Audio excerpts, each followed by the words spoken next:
See, 90% of your Upwork proposal is doing way too much. It just had to be said. And then you are wondering why you're not getting hired. See, I used to be one of those people, right? Until I realized I was doing everything wrong. But what if I told you that the length of your proposal has absolutely nothing to do with whether you get hired or not? And what if the secret to getting hired is not about having the most experience, but about understanding something most freelancers they completely miss? Today, I'm going to be showing you exactly how to write proposals that clients actually read and respond to. And we're going to be doing this under 10 minutes because let's be honest, time is money, right? But before we get anywhere, first things first, right? If you're new to my channel, hi, my name is Goodness. I've been on the Upwork platform for the past 6 years and I've sent a total of 267 proposals. That's really a lot. That's like a lot. And it wasn't until I fixed my proposal that I was able to grow to a top rated plus freelancer in less than a year. Now, my proposal gets messages like this. So on this channel, I teach you how to create multiple streams of income by creating and selling digital products, selling your skills on Upwork, and positioning yourself for opportunities through content creation. If this sounds like something you're interested in, consider subscribing to the channel because I share everything that I know. Let me paint a picture for you. So imagine you're a busy business owner, right? You just posted a job on Upwork for, let's say, a logo design. And then within 24 hours, you have like 50 proposals already in your inbox. Now, you're not going to be reading the proposals one by one. You don't even have the time. This is where most freelancers, they get it wrong. You are thinking the clients want to be reading your entire life history. You write this long, detailed proposal explaining every single project you have worked on, every skill you have, even the one that is useful, the one that is not even useful to the project. That's what you are doing. But here's what's actually happening on the client side, right? They are scanning. They look for specific things. And if they don't find them quickly, they move on to the next proposal.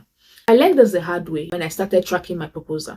And then I noticed that my longest and most detailed proposal, the ones I spent hours on, they had the lowest response rate. Meanwhile, my shorter and more focused proposals were getting replies. The first thing I need you to understand is your proposal is not about you. I know that sounds really harsh, but hear me out. Most proposals, they read like this. Hi, I'm John. I have 5 years of experience in graphics design. I've worked with many clients. I'm passionate about design. I can do this project for you. Please hire me. But what the client is really thinking is, okay, John, but how does this solve my problem? The mindset shift is this. Your proposal should be about their problem and your solution, not about your credential and your experience. Think of it like this. When you go to a doctor with a headache, you don't want to be hearing about where they went to medical school first, right? You just want to know if they can fix your headache. This changed everything for me. Instead of starting with, I have 3 years of experience in content writing, start with something like, oh, I noticed you mentioned you are struggling with consistent blog traffic. This usually happens when, and you can build from there. You see the difference, right? One is about you, and the other is about them and their specific situation. And here's something interesting.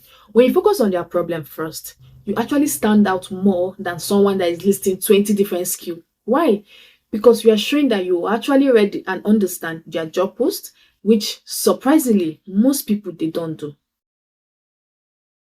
All right, now let's get into the actual framework. I call this the SNAP method, SNAP. It takes about 8 to 10 minutes once you get the hang of it. Let me break this down with real example. Let's say there's a job post, right, for a social media management for a small restaurant. So using the SNAP method, S for scan. This is where you quickly scan the job post for 3 key things. The main problem they are trying to solve, any specific requirements or preferences they mentioned, and then clues about their budget or timeline. So for example, maybe they mentioned our Instagram followers aren't converting to actual customers and we post randomly. Their problem is clear. They need consistent posting that drives traffic. And then N for notes. Here you write down 2 to 3 specific things that show you actually read their job posts. Not generic things like I see you need social media help, but specific details. For the restaurant we mentioned earlier, right? You can say something like, you mentioned posting randomly when you remember, and followers aren't converting to customers. This becomes your hook. And then A for address. This is the meat of your proposal. You address their specific situation with a solution. So here's how I'll write this part. Hi, then client's name. I noticed you mentioned that your Instagram followers aren't converting to actual customer and that you are posting randomly when you remember. This is actually really common with restaurants. Social media feels like this extra thing you have to do on top of running the actual business. Here's what can work for a restaurant like yours. Instead of just posting pretty food photos, focus on posts that create urgency and drives action. Things like today's special post or behind the scene content that builds connection and strategic use of local hashtag to reach people in your area who are actually looking for places to eat. I suggest we start with a content calendar that includes 3 to 4 posts per week, focusing on menu highlights, customer story, and local community engagement. You see, this way, you are not scrambling to post, and each post has a purpose. Notice how you address the specific problem, right? And then you provided a clear solution. We're not talking about followers or engagement rates. We're talking about getting people through their door. P for propose. This is where you make your offer simple and clear. So you can say something like, if this sounds like what you're looking for, I would love to help you create a social media strategy that actually brings customers to your restaurant. We can start with a 30 days trial to see how it works for your business. Would you like to hop on a quick call this week to discuss how we can get this started? That's it. You notice that there's no long list of qualifications, no portfolio link unless specifically requested, and there's no detailed breakdown of every service you've offered. Now, let me share some mistakes that I see all the time. And honestly, these are the mistakes I also made when I was starting out. Mistake number 1, the portfolio dump. I used to attach 15 different samples to every proposals because I thought more proposal was better, right? But here's what I learned. If a client wants your portfolio, they will ask for it. Including too many attachments actually makes you look desperate. Instead, mention 1 to 3 relevant example if they directly relate to their project, right? But if the client wants more detail, they will ask for it. Mistake number 2. See, look, I get it, right? When you are starting out, it's tempting to bid really low just to get that first client. I did this also, right? I once bid $5 for a copywriting job that should have been at least $100. But here's what happens when you undervalue yourself. You attract clients who don't value quality work, and then you are stuck in the cycle of low-paying projects that actually drains your energy. Instead, research what others are charging for similar work and then price yourself fairly, right? If you are new, maybe charge between 10 to 15 below market rate, not 80% above. See, I see people using the same exact proposal for web design job, content writing, data entry. See, that's like using the same cover letter for a teaching job and a sales job. It doesn't make sense, right? Each proposal should feel like it was written specifically for that client and that project. Yes, you can have like a basic structure you follow, but the content should always be specific to their need. Learn how to customize templates to fit the job description. This one is really tricky, right? Because we are taught to promote ourselves, right? But there's a difference between confidence and desperation. Instead of saying, I'm the best graphics designer you ever find, or I guarantee I'm perfect for this job, try something like this. Based on what you've described, this sounds like a project I can definitely help you with. See how the second sounds more confident and less pushy. Let me share 2 real proposal templates so you can see how this looks in practice. Example 1. We are doing content writing for a tech startup, right? So their post mentioned struggling with technical blog posts that were too complex for their target audience. Here's the proposal template to use. Hi Sarah, I saw you mentioned that your current blog posts are too technical for your audience. This is something I've seen with a lot of SaaS companies. It's like the content is written by engineers for engineers, but your actual customers are business owners who just want to solve a problem. I specialize in translating complex tech concepts into simple, actionable content that actually drives signs up. For example, instead of writing how to implement OAuth 2.0, I'll write how to let customer log in with Google and why they will love you for it. Would you be interested in a quick call to discuss how we can make your content more accessible to your target market? And then example 2 is a logo design for a local business. They mention needing a logo that would work well on both digital platform and physical signage. Here's the proposal templates to use. Hi Michael, I noticed you specifically mentioned needing a logo that works well on both your website and physical signage. This is actually a common challenge. Many logo looks great on screen, but becomes illegible when printed small, or carved into wood. I actually design with versatility in mind, creating logos that maintain their impact, whether they are tiny favicons or large storefront signs. I'll start by understanding your brand personality and then create 2 to 3 concepts that you can test at different sizes. Interested in seeing how this might look for your business? You notice how both of these proposals focus on their specific concerns and then offered solution and then ended with a simple question. That's the pattern that works.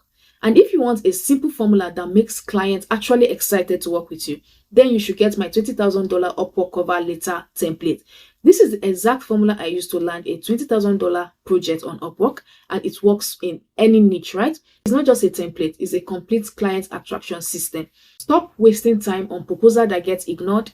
Click the link in the description to grab this template and start landing the high-paying clients that you deserve. Here's something interesting about human psychology that most freelancers they don't think about.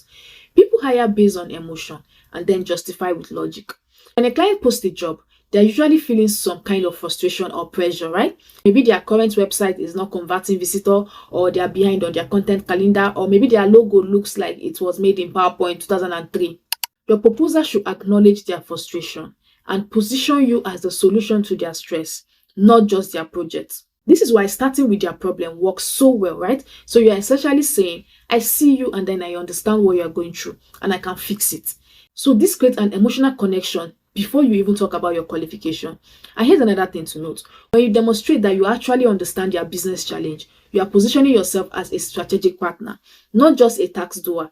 Strategic partners get paid more than tax doer. I learned this when I noticed that clients who hired me based on problem-focused proposals tend to give me more creative freedom, paid better, and were more likely to hire me for additional projects. Alright, you've gotten the framework, you've understood the psychology, and you've seen real example. Now what's next? Here's exactly what I would do after watching this video. Step 1, practice with one job post, right? So find one job in your field. Don't apply yet. So just practice, right? So use the SNAP method and write a proposal following this framework. Time yourself. The goal is to get comfortable with the structure. And step 2, audit your current approach. If you've been sending proposals already, look at your last 5, right? How many of them started with your experience versus their problem? How many were focused on you versus them? This is not about beating yourself up. It's about seeing the pattern, right? And step 3, test and track. Start applying this method to real job posts, but keep track of your results. I use a simple spreadsheet with columns for job title, proposal approach, response rate, and notes, right? After like 10 proposals, you start seeing patterns. And then final step, refine based on results. So pay attention to which type of opening gets response and which don't.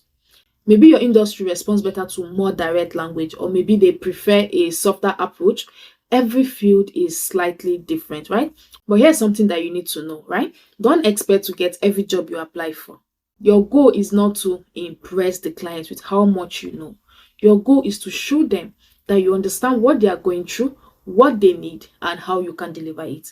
The clients who appreciate this approach are the ones you actually want to work with anyway, right? So the ones who value clear communication, strategic thinking, and results over lengthy explanation. Try this method for your next 10 proposals. Track your results and let me know in the comment how it goes for you. If this was helpful, please give me a thumbs up. And if you want more content about turning your skills into income stream, hit that subscribe button.